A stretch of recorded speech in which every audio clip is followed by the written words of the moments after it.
Hey guys, magandang hapon. Welcome back po dito sa Gandara Soy Channel for Showbiz Update. Ang tatalakayin nga natin ngayon at pag-uusapan mga kakimpaw ay patungkol dito sa biggest decision ni Paolo Avellino sa kanyang buhay at the same time ay patungkol nga po dito sa naranasan ni Chinita Princess kahapon sa It's Showtime na hindi po nagustuhan ng Kim Pao Lanchas. Pero syempre, bago po ang lahat ng yan, sa mga hindi pa nakaka-subscribe sa ating channel, pakiclick lang po muna tayo natin subscribe button at notification bell na nariyan sa baba para mag-updated po kayo sa mga susunod natin chika. Maraming salamat! And ngayon nga, dumako na po tayo ngayon at simulan na po ang pagbabasa ng comment na napili natin for today para bilang pasasalamat sa walang sawang pagsuporta na ating subscribers sa ating mga updates. So, ang comment na napili natin ay mula po kay Miss Honey Joy Serigora. Shoutout po sa inyo at magandarang hapon. Sabi niya, true Miss Gandara sa sinabi mo na kung si Kimi, walang problema kung ipapareha nila sa ibang actor kasi very loyal sa partner niya.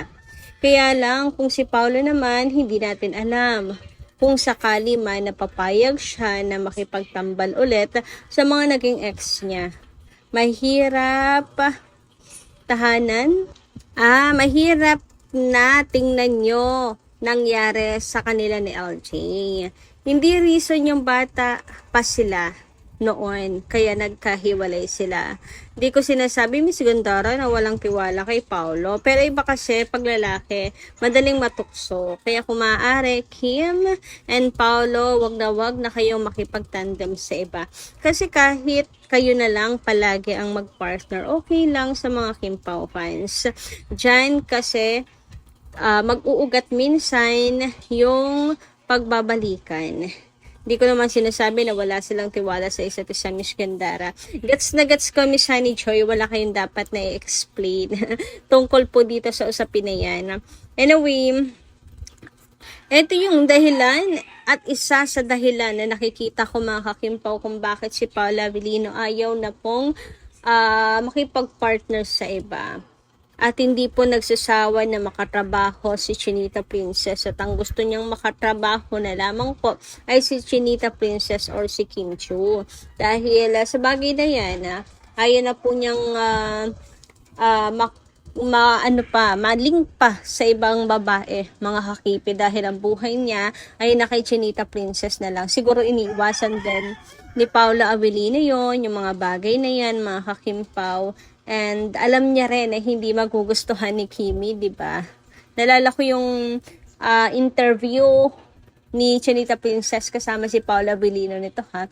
Ang sabi ni Kim, ayaw niya dun sa lalaking masyadong malapit sa mga babae. Yung grabe naman sa close, laging magkasama. Yung gano'n. So, pag ganun daw, talagang umiiwas si Chinita Princess na. So, yan siguro iniiwasan ni Paolo. Alam kasi niya kung ano yung ayaw at hindi gusto ni Kimi, mga kakimpaw.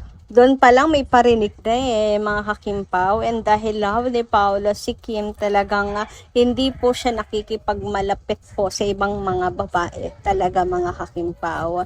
So, I don't think din napapayag si Paolo na makipag-partner sa iba dahil iniisip nga niya si Chinita Princess. Hindi naman niya sasaktan ang damdamin ni Kimi, di ba?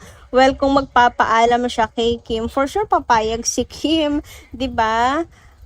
Pero konsensya mo na lang yun kasi mga kakimpaw. Alam mo naman tayo mga babae, hindi natin masabi, okay lang tayo, okay, pero deep inside, ang gusto natin, makaramdam naman kayo. Pag sinabi natin bahala ka, ayan, may ibig sabihin yun, di ba mga kakimpaw? So si Kim, oo, yan. Pero konsensya pa rin dapat ni Paolo Avellino, mangibabaw na wag mong gagawin, wag mong itutuloy. Kung sakali, wag kang makikipag-partner sa iba. And sana patunayan mo na tama kami ng husga sa'yo, Paolo Avellino. Diba? Para sa kanilang dalawa, para sa happy ending nila. Ayaw naman natin na magkakaroon ng problema ang Kim Pao. Anyway, dumako naman po tayo dito sa next topic natin and patungkol nga po ito sa ASAP Australia. Sabi ni Jenny, sana matuloy na ang kiss scam sa ASAP Australia. Nakakapag-dry run naman nung World Tour. Hoy, grabe ka naman. Anong klaseng kiss? Miss Janay, anong klaseng kiss? Kiss sa beso or sa lips? Eh, parang hindi naman ata mangyayari kapag ka sa lips, mga kakimpaw. Pero sana matuloy. Hoy, kunwari ayaw pero gusto. Charot. Pero kasi mga kakimpaw, knowing Kim and Paolo, diba? They are both conservative. So, kahit ganitong kiss na lang, mga kakimpaw talaga, kagaya nung sa World Tour nga, mga kakimpaw, okay na rin po sa akin yan. Ay, ba, hindi lang okay na rin. Super duper okay. Anong okay na rin? Sobra pa sa okay, mga kakimpaw. Ano, kahit sa pisngi lang or beso lang sila, mga kakipi, buo na ang araw natin, mga kakimpaw lanchas. So, namimiss ko tuloy yung World Tour nila Kim and Paolo. Sobrang dami talagang ayuda during that time, mga kakimpaw. Pero parang kulang na kulang pa rin. I mean, sobrang nakakamiss, mga kakipi, kung maari lang na ganito po parate, di ba, mga kakimpaw. Pero sana sa susunod na World Tour nila Kim and Paolo, meron na talagang yung diretsahan, direct to the point na pag-amin. Then, ibigay na yung best ayuda na kaya nilang ibigay, mga kakimpaw. Huy, napaka-demanding. Napaka-demanding. Anyway, about sa ASAP Australia, ayan, sigurado na nga, mga kakimpaw, na si Kim and Paolo Avellino ay magiging parte ng ASAP Australia. Kaya naman, ngayon pa lang nakakakilig na, no? Nakaka-excite na. So, panawagan po sa lahat ng mga taga-Australia. Ito na yung chance nyo. Get your tickets na bago kayo maubusan.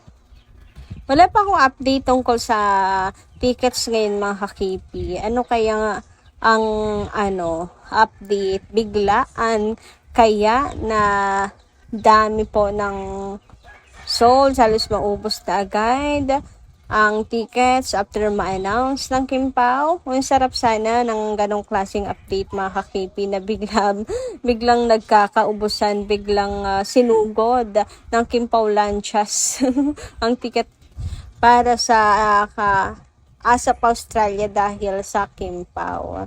Para maramdaman nila, di ba, kung gaano kamahal ng Kim Pao Lanchas, sina Kim and Paolo, ng million nilang fans, sila Kim and Paolo. Samantala, dumako naman po tayo dito sa kaganapan ni Chinita Princess kahapon, mga Kim po, kung saan hindi nga po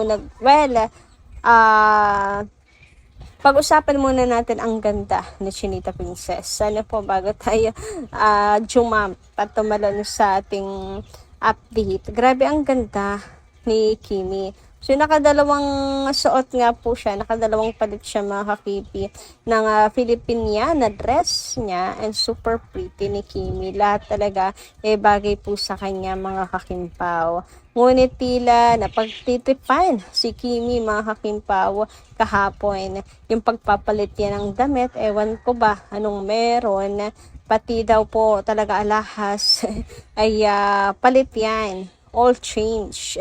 Si Kimi tuloy biglang napasabi na parang na-awkwardan siya, na parang naging uncomfy siya, mga kakimpaw, na i-display yung kanyang kasuotan. Kasi sabi niya, dapat pala hindi na lang ako nagpalit ng damit.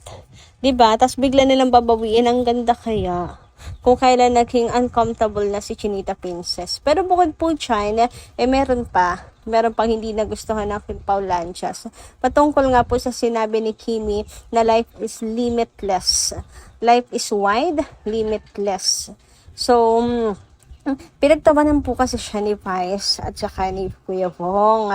Natatawa lang sila kay Kimi kasi si Kim talagang laging may naka-ready na pangdepensa, ganyan. Pero hindi lang, sabi ng mga fans, hindi lang yon ang pinagtatawanan nila kay Kim. Tinatawanan nila si Kim kasi akala nila laging mema na lang si Chinita Princess kasi binara pa siya ni Vice Di Umano. Yung sinabi nga, hindi totoo na life is limitless, merong katapusan ng buhay ng tao, ganyan. So, parang ang pagtawa daw nila hindi dahil sa maraming si Kim baon, kundi dahil pinipilit pa ni Kim yung sinasabi niya. Parang hindi nila gusto na pinipilit pa ni Kim ang sinasabi niya, so tinatawanan na lang nila. Pero ang totoo ay sila naman talaga yung walang alam mga kakimpaw, dahil ito nga pong sinabi ni Chinita Princess ay mula nga po kay Bruce Lee. Quotable quotes to mga kakimpaw. So, syempre, pinanigan po ng Kimpaw Lancha si Kimit. Naawa sila kay Kim. Parang lagi na nga lang daw po nilang pinagtutulungan si Chinita Princess mga kakimpaw. Kaya yung iba talagang hindi po napigilan maglabas ng kanila pong saloobin mga kakimpaw. Sabi nga po dito, tama naman si Kim Chu, life is wide, limitless, Bruce Lee. For your info po, Vice, Bong, and Chucky. And para na rin sa mga hindi pa nakabasa ng quotable quotes galing kay Bruce Lee. So ayan, may pa-FYI na mga kakimpaw. I guess talagang wide reader at madaming napapanood si Kim Chu na mga inspirational stuff, kaya na di masundan ng iba, na very limited lang ang na-explore. Nako, sa true to mga kakimpaw, minsan porke ikaw marami kang alam, ikaw yung parang naiiba at ikaw yung parang tawag dito, parang ikaw tuloy yung may mali. Kagaya ng nangyari kay Kim, parang siya yung may mali. Pero yung totoo, siya lang naman yung may tama sa kanila. 'Di ba? Sabi pa dito, those who know Lil often speak the loudest. Kaya nga mga kakimpaw. So, kapag hindi mo talaga alam, iisipin mo na naman, ay nagkamali na naman si Kimi. Like yung mga bashers, ganyan. Pero okay lang kasi nakaikim ang huling halakhak. Bakit? Tama siya diba mga kakimpaw? Sige, tawanan nyo lang siya ngayon. Pero for me, nakaikim ang huling halakhak. Sabi dito, madami kasing alam si Kim na hindi rin nila alam. FYI sa kanila, mahilig si Kim magbasa ng libro. Kung makalaf naman sila, those who know a little often, the loudest nga naman. Pero, si Kimi pa rin ang last laugh. Kasi, again, tama siya. Di ba kasi sabi ko lang mga kakimpaw. So, totoo, talagang, rin lang talaga si Kimi. Marami lang din po talaga siyang alam mga kakimpaw. Kaya naman, sa mga nagsasabing bobita si Kim, sino ngayon ang mas nagmumukhang bobita, lalo na sa mga bashers dyan, di ba? Anyway, sabi naman dito, minsan gusto ko na lang umalis na dyan si Kim kasi hindi naman siya magawang pagtanggol. Madalas pa nga sila pa ang promotor. Haste, bash na naman si Kim. So ayan, awang-awa na po sila si Kim at mukhang pinapag-resign na nila si Kim. Kasi lagi na lang siyang nababash. And naalala ko rin yung tungkol po dun sa deserve. Abay talagang kay Kim pa po nila pinabasa yon mga kakimpaw, no, na ano tuloy siya, nabash na naman po siya tuloy dahil doon. So, anong palagay nyo? Mas maigi pa nga ba na mag-resign na lamang si Kimi at umalis na lang po sa Showtime? Pero lilipas din naman kasi yan mga kakimpaw, kaya parang hindi rin naman worth it kung aalis si Kimi. Sana lang talaga mapagtanto po nila Vice na nagkamali po sila mga kakimpaw. Samantala, dumako naman tayo dito sa post ni Paula Avellino before. Sabi niya rito, same thing I would do for someone I love. If you get COVID then fit, I wouldn't care if I get it too. I'm taking care of you whether I get it or not. If I died due to COVID, I'll be happy I did it for someone I love. Ayan, nakita ko lang ito mga kakimpaw sa Blue Up, no? And grabe, napakalaking desisyon yan mga kakimpaw.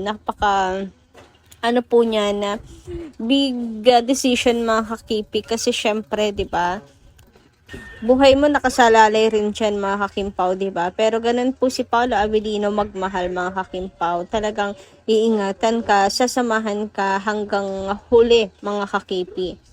So, ang sweet pala talaga ng isang Paolo Avellino mga kakimpaw. It's just that hindi lang talaga siya ganun po ka-showy mga kakipi. Pero ito po ay isang patotoo na talagang si Paolo Avellino ay loyal mga kakimpaw. So, yun lang po muna ating update guys. Maraming salamat po sa inyong pakikinig. Kita-kits po muli sa mga susunod natin chika. Maraming salamat.